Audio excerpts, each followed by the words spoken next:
실제 지금 말씀드리려고 하는 물질은 제가 실험한 것 중 일부 물질이고, 제목이 약간 수동적인 것은 그 폴리플로렌과 전체 물질이 아니라 폴리플로렌의 어떤 특정한 물질만 이렇게 PBK와 그 NO 필터 잘 된다는 것을 먼저 밝혀드리도록 하겠습니다. 그리고 오늘 발표해 드릴 것은 방금 말씀드린 것처럼 에너지 전개가 잘 된 시스템에 대한 것에 대한 그 발표를 말씀드리도록 하겠습니다.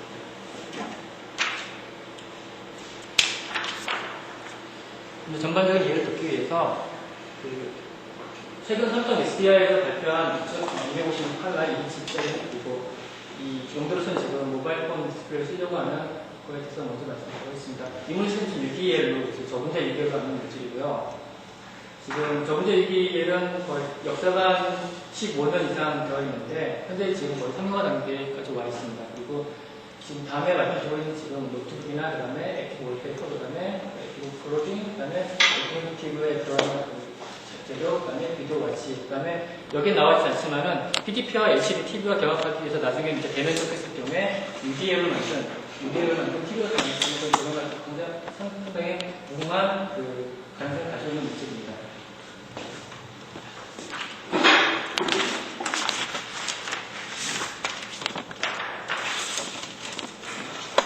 간단히 그러면 보분자, 제가 지금 말씀드리는 보분자 결과물 재료인데요. 보분자 결과물 재료 같은 경우는 무기물 발광제가 상당히 역사가 오래됐습니다. 거의 한 40년 되어 있고요. 근데 그리고 저분자 재료 같은 경우는 지금 막 상용화 되려고 하는 즈음에 있는 저분자 재료 같은 경우는 역사가 말씀드린 1986년에 탄현분이 지금 처음 만들어가지고 처음 그 생산 발견해가지고 거의 지금 상용화된까지 왔습니다. 보분자는 1992년에 PPV라는 물질을 파란 페닐레 비닐이라는 물질을 가지고 지금 시트를 창업하신 프라이드 기준에서 그 물질을 처음 발견한 이후에 거의 역사가 한 10년 가까이 되어가는데 효율적인 면에서 있어서 거의 그 저분자 유기와 거의 동등한 위치까지 가고 있고요. 그다음에 지금도 굉장히 상용화하기 위해서 좀 더 저비용으로 그다음에 간단한 프로세스를 상용화하기 노력하고 있는 무기율에 비해서는 거의 훨씬 더 높은 효율을 가지고 있습니다.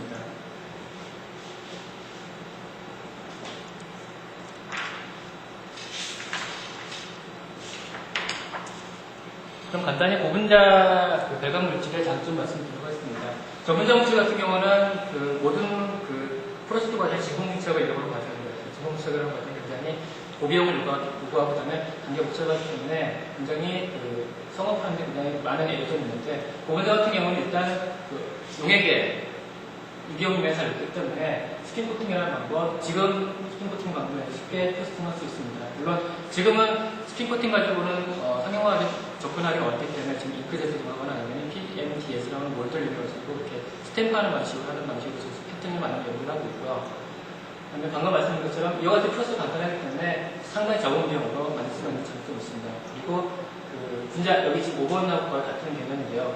분자 구조를 갖다가 어떤 식으로 바꾸느냐에 따라서 칼라를 갖다가 블루 계열, 그 다음에 그린 계열, 그 다음에 레드 계열 이렇게 각각 가시화 성능에서 모든 클라를 제어할 수 있는 장점이 있습니다. 그리고 현재는 지금 공정상에서 아까 말씀드린 공정상에서 약간 에러점이 있어가지고 대형화에는 약간 문제가 있지 않지만은 그리고 공정상의 에러점이 해결된다면은 대형 디스플레이 용도로도 상당히 쓸 수 있는 장점을 가지고 있습니다.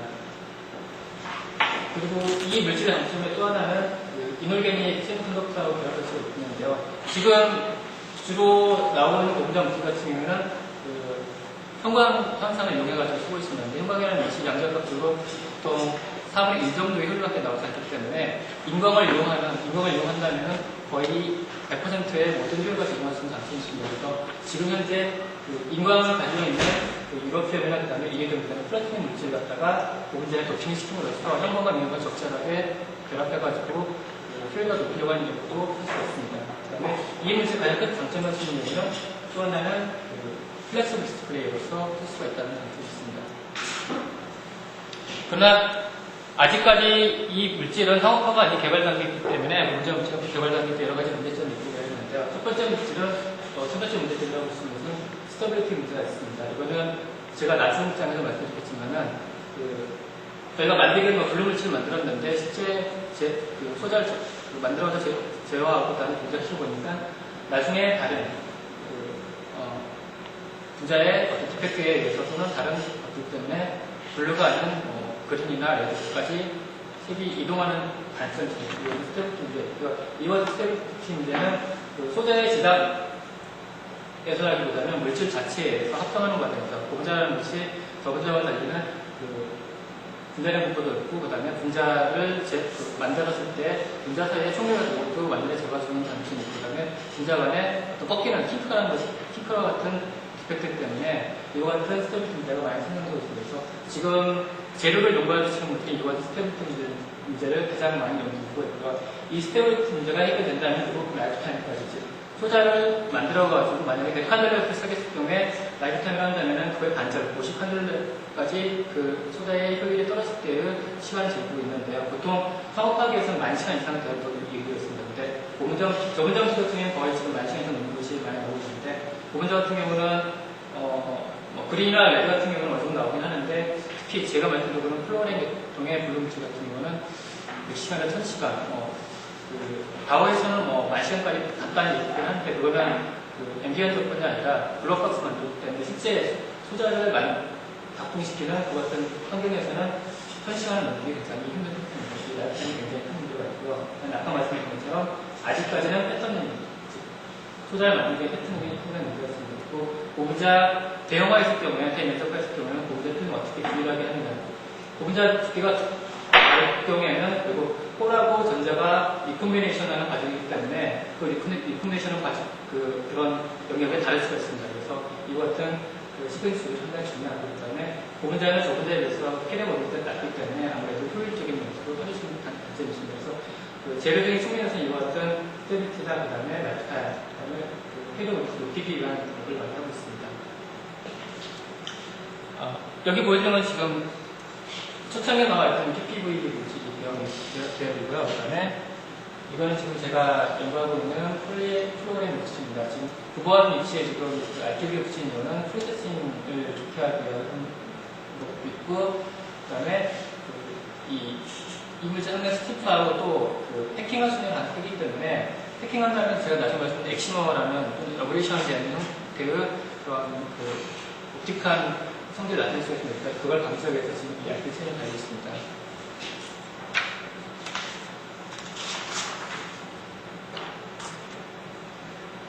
그럼 제가 지금 다루고 있는 물질은 폴리프로이라는 물질입니다. 이 물질은 아까 말씀드린 블루라이트를 낳는 물질입니다. 그리고 이 물질은 원래 그 열이나 그다음에 그 산소에 굉장히 스테빌리티하다고 알려져 있는데, 실제 이 그림에서 보시는 것처럼 아닐링 했을 경우 또는 소자를 직접 만들어가지고 공기나 산소를 완전히 차단시켰다고 했을 경우에도 스테빌리티 상당히 좀 떨어지는 단점이 있습니다. 그래서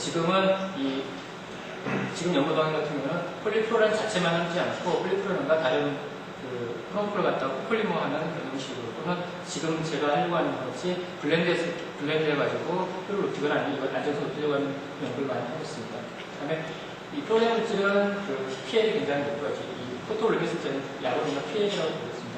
그 pL이 굉장히 크다고 하시고, 그 다음에 EF는 굉장히 좋다고 볼 수 있습니다. 그리고 이 프로렌 물질은 아까 보여드린 자료에서 이쪽이 2번하고 7번 계열입니다. 2번, 7번에다가 보론이나 또는 브롬 계열을 넣어가지고 슬리피나 그 다음에 보론 같은 스틱 커플링 또는 그 브롬 같은 경우는 니켈 촉매를 이용한 그 야마토 커플링 광고를 이용해가지고 여러 가지 다양하게 분자물을 제어할 수 있고요. 또한 이쪽 9번 위치의 알뜰 체인뿐만 아니라 다른 거를 프롬을 넣어가지고 분자물을 제어할 수 있는 그런 큰 장점이 있습니다. 그런데 아까 말씀드린 것처럼 폴리프로렌 물질이 지금 보통 한 420에서 한 410 정도에서 그 액션 피크가 나타나는 블루계열 물질인데, 실제 초기에는 이렇게 500에서 500, 한 500에서 600 사이는 거의 그린에게 생각할 수 있었는데요. 실제 소자 작동하다 보면은, 또는 아니면 하고 난 다음에는 520에서 50 사이 이렇게 브로드하게 피크가 뜨고 나타나는 걸 알 수 있습니다. 그래서 처음에 색결이 분리였지만 나중에 그 동작나오면 이건 약간 그림이 섞여 있는 색이 나타나는 단점이 있습니다. 그래서 저희 쪽에서는 이쪽 부분을 지금 저희 연구하는 세 가지로 보통 그 원인을 찾고 있는데, 첫 번째는 플로렌 물질이 하나로 뭉쳐진 어그레이션 되어 있는 것이 나온다라고 주장하는 설도 있고, 그 다음에 또 하나는 저희 주장하려고 하는 엑시머에서 기인한다라고 그런 사람도 있고, 그 다음에 또 하나는 아까 두 번이치 알키체인이 들어왔는데 그 알키체인이 떨어지고 그쪽에 산소가 붙어가지고 키톤이 생겨가지고 키톤에 의해서 이게 생긴다라고 주장하는 분도 많습니다. 지금은 아무래도 키톤 쪽으로 보통 저는 키토 디펙트라고 하는데 키토 디펙트에 의한 영향으로 많이 지금 뭐라고 하는 중인데요. 아직까지 그게 정확히 밝혀지지는 않았습니다.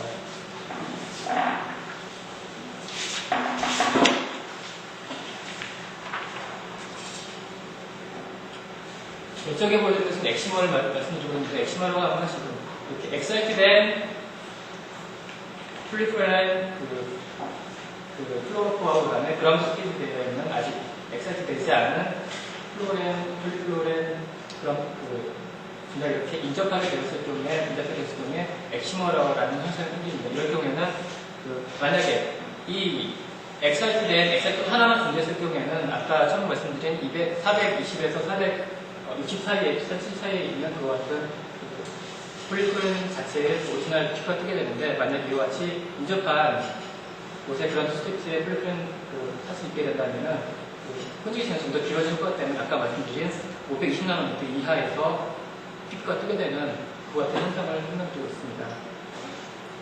그럼 이와 같은 엑시머 또는 아까 키토 디텍트 또는 에버레이션 현상을 제어하기 위해서 저희는 에너지 트랜스퍼라는 개념을 썼습니다.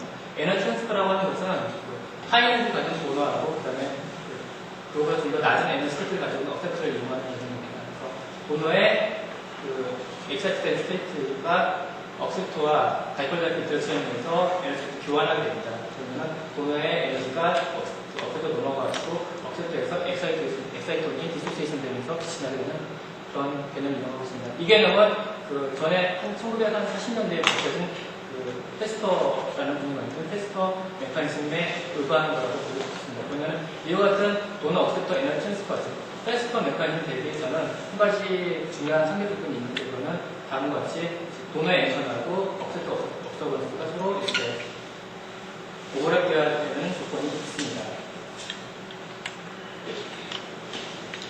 근데 이 에너지 트랜스퍼라고 하는 것은 저희 쪽에서 지금 폴리프롤의 PL의 성능 플로이 향상과 그 다음에 엑시머의 서프레이션을 위해서 도입하게 되는데, 실제 폴리프롤이라는 물질은 아까 말씀드린 블루베리 물질이기 때문에 폴리프롤은 자체를 가지고 색깔을 튜닝할 수 있습니다. 컬러 튜닝할 수 있습니다. 그래서 폴리프롤에 다른 다이를 집어넣어가지고 원래 블루 물질에서 그린 물질 또는 레드 물질을 너무 다양하게 색깔을 튜닝할 수 있습니다. 그래서 이 에너지 트랜스퍼라는 개념은 그걸 이용하기 위해서 주로 많이 썼었는데요. 저희 쪽에서는 그것보다는 일단 폴리프롤 자체가 일렉트론부터 상당히 높은 레벨을 가지고 있기 때문에 그 높은 에너지를 요구한다는 것은 그 미어 UV 쪽에 있는 물질이 필요한 거죠. 그와 같은 돈을 찾기 위해서는 PBK라는 물질을 사용하게 되었습니다. 이번 연구의 목적은 폴리프론 엑시머를 가지고 서프레시 시켜가지고 트러스를 높이는 것이 가장 큰 목적이라고 볼 수 있습니다. 실험은 돈으로서는 폴리나인 바이닐 카바리오스 PDK를 사용했고요. 그 다음에 억셉터로서는 폴리나인 다이사이클레스 물질 플로레이라는 물질 PDHP 를 연구했는데요. 이 물질을 영양부터 커플링을 써가지고 만들었습니다. 이게 지금 사이클로 플로레 물질이고요. 여기에 지금 벌키와 사이클키를 붙이는 이유는 아까 말씀드린 것처럼 플로렌 유닛 간의 해킹을 좀 더 방지하기 위해서 붙이는 것입니다. 다음과 같은 MN은 한 45,000, 그다음에 MW는 11만 8,000원이 되고 시대 2.6 정도 되고요. 그다음에 밴드게이트는 2.8 정도 됩니다. 2.88 정도 된다는 것은 한 420 정도 라운드에 열심히 피가 있고, 그다음에 솔루션에서의 토템 피셔스는 0.93인데 실제 중요한 것은 필름에서 만들기 때문에 필름에서는 0.1을 넘기기 굉장히 어려운 상태입니다.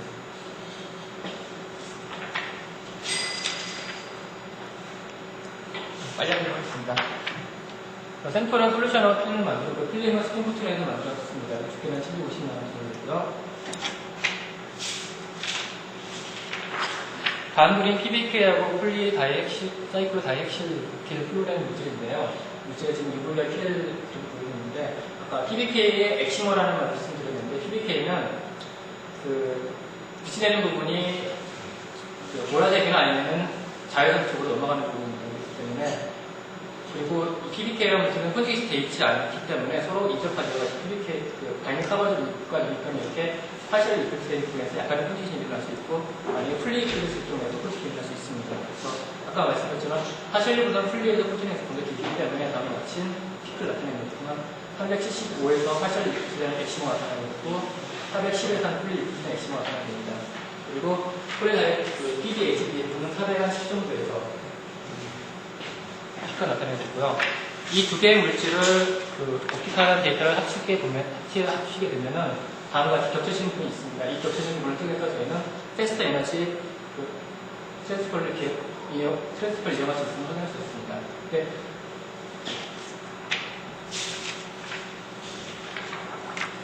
그럼 아까 폴리프로렌이 엑시머가 뭐였는데, 그렇다면은 분자를 충분히 떨어졌을 경우에는 엑시머가 있느냐, 즉 그 엑시머라는 것이 폴리프로렌 자체의 특성이 아니면은 그 패킹의 효과를 보기 위해서 솔루션을 한번 찍어보아야 하는데요. 솔루션 상태에서는 520 이하에서 피크가 없는 걸 봐서는 그거는 폴리프로렌 자체의 특성은 아니고, 필리너스 같은 엑시머에 들어가서 이거는 플로렌 플로렌 간의 패킹 효과에 의해서 많이 분자 간의 인터랙션이 조금 생긴 플로렌 인터랙션 때문에 생겨라고 볼 수가 있습니다. 그럼 이와 같은 효과를 방지하기 위해서 저희는 아까 말씀드린 것처럼 돈으로서 PBK를 넣었는데요. 지금 맨 윗글 아까 보여드린 비율고요. 두 번째는 돈을 5대, 콘센트를 5, 그 다음에 세 번째는 돈을 6고 이런 넣었었는데, 돈을 5대5 데이터에서는 블렌드 효과가 그렇게 나타났습니다. 390, 400, 330, 290이 있는데, 이건 엑사이트 된 파장의 영역이고, 390은 폴리프렌 영역이고, 330, 290은 그 PBK 쪽에서 엑사이트 된 거예요. 저희가 에너지를 이용했다는 것이고, 340, 290에서 되는 경우 보시면 됩니다. 근데 아까 말씀드린 5대5는 별 필요가 없는데 9대1 같은 경우에는 그 프로그램 양이 상당히 작았음에도 불구하고 신뢰수가 않죠. 에너지가 조금씩 크게 일어나는 에너지가 좀 더 많이 일어나가지고 효율이 좀 더 큰 것을 표현할 수 있고요. 이거는 프로그램 자체의 양이 굉장히 작아짐에도 불구하고 이쪽 PBK 쪽에서 인덱스하게 포토 엑셀을 시키게 되면은 효율이 크게 증가함을 확인할 수 있습니다. 근데 다른 분원행과 비교해서 이 효율 증가는 크지 않습니다. 그것은 크지 않았는데 그 이유는 아까 그 PBK라는 물질이 그 싱글렛 엑사이트이 아니라 세컨더리 엑시머에서 나오기 때문에 아마 에너지 효율이 좀 더 떨어지는 그 효과 때문에 좀 생각되고 있습니다.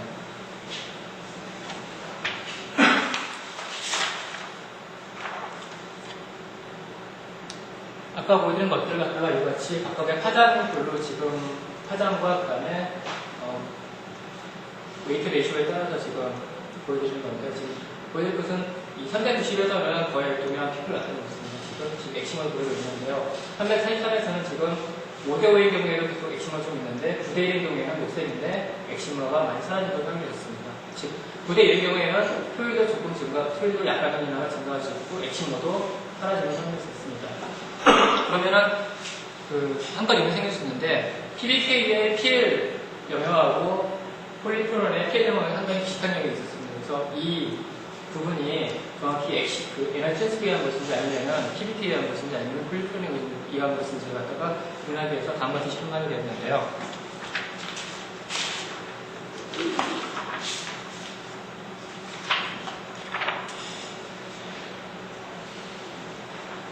이거는 싱글 포톤 카운팅 장치를 이용해가지고 라이프타임을 보았습니다. 라이프타임이라는 건 어떤 거냐면은, 지금 여기 만약에 283 정도에서 엑사이트를 시키고 410에서 그 시간에 따른 피크 인텐시티를 갖다가 구합니다. 그러면 이거 같이 떨어지게 되거든요. 이거 데케가 되게 되는데, 그 데케에 대한 경험해봐가지고 그 호모폴리머하고 그 다음에 블렌드와를 구분할 수가 있습니다. 보시게 되면은 PBK 물질은 아까 말씀드린 엑시머에서 없이 나오기 때문에 엑시머 라이프타임 상당히 긴 특성이 있습니다. 그래서 보통 2.0 나노세컨드에서 21.3 나노세컨드 사이에서 지금 라이프타임이 있고요. 그러면 프로그램 물질은 한 219세컨드 정도에서 라이프타임이 존재하고 있습니다. 만약에 블렌드가 되어가지고 에너지 침투가 되었다면은 그 그 중간역에 의해서 라이프타임이 있어야 되고, 또한 에너지 효율이 어느 정도 좋았다고 한다면 상당히 양이 작긴 하지만은 이쪽 그러니까 폴리프로렌 쪽에서의 라이프타임의 포션이 좀 더 커야 됩니다. 보시게 되면 9대 1의 비율에서 이쪽 포션, 즉 이 폴리프로렌 포션이 거의 한 13.49 정도가 되고요. 그다음에 나머지가 PPK 포션을 볼 수 있는데 거의 한 4대 2 정도로 폴리프로렌 쪽으로 많이 있는 걸 확인할 수 있습니다. 그리고 이것이 지금 라이프타임이 좀 더 피코세컨드 아니지만 증가하게 된 이유는 에너지 트랜스퍼 과정에서 시간이 좀 걸리기 때문에 그런 걸 이해하시면 됩니다.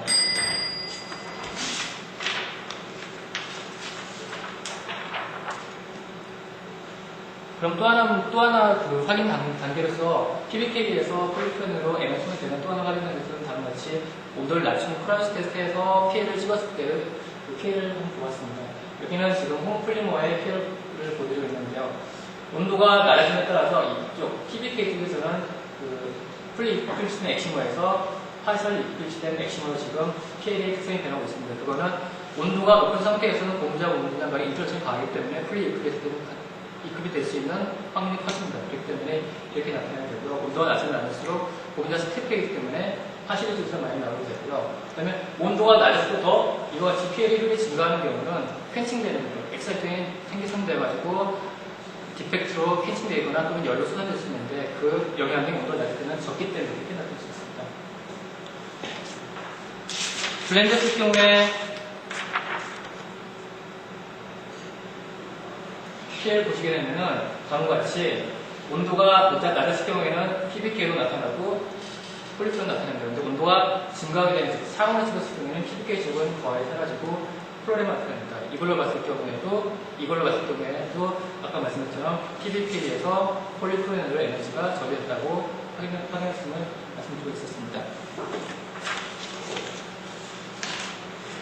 그리고 또 하나는 아까 520나노미터에서 엑시머가 지금 사라졌었는데요. 그 엑시머가 블렌드했을 경우에 정말 PBK에서 생성되는 건지, PBK 영향도 있는 건지 확인하기 위해서 다음과 같이 포토 엑사이테이션 스펙트를 갖다 포토 루미너스 엑사이테이션 스펙트를 찍었는데요.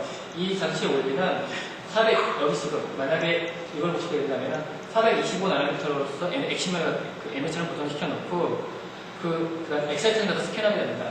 한 250에서부터 한 400 정도까지 스캔하게 되면 다음과 같은 그래프가 있습니다. 그러면 이 그래프가 의미하는 무엇이냐면 425나노미터를 나타내는 크롬프로의 위치가 다 알려졌습니다. 지금 290에서 그 다음에 370, 390. 이 부분은 지금 폴리프로렌 쪽에 티카를 볼 수 있고요. 블렌드 했을 경우는 380에서 나타나게 되는데, 만약 특이하게 520에서는 PBK 쪽에서 나타나지 않습니다. 이걸로 봤을 경우에는 엑시모가 나타나는 것은 엑시모가 소프트되는 경향은 만약에 블렌드 했을 경우에 PBK 쪽에서 인젝트하게 포토 엑시모를 시켰을 경우에는 엑시모가 충분히 소프레션 됐을 때 간접적으로 직접적으로 설명될 수가 있습니다.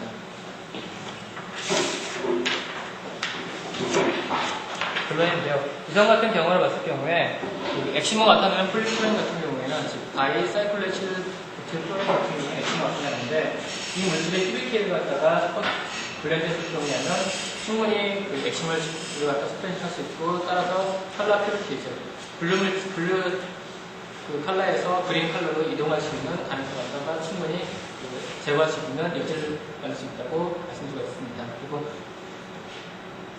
그리고 또 하나는 그 엑시모 트랜스퍼, 에너지 트랜스퍼가 충분히 효율적이진 않았지만은 그래도 저희가 한국화까지는 가지는 않지만 연구 자료도 충분히 가치가 있다고 말씀드리고 있습니다.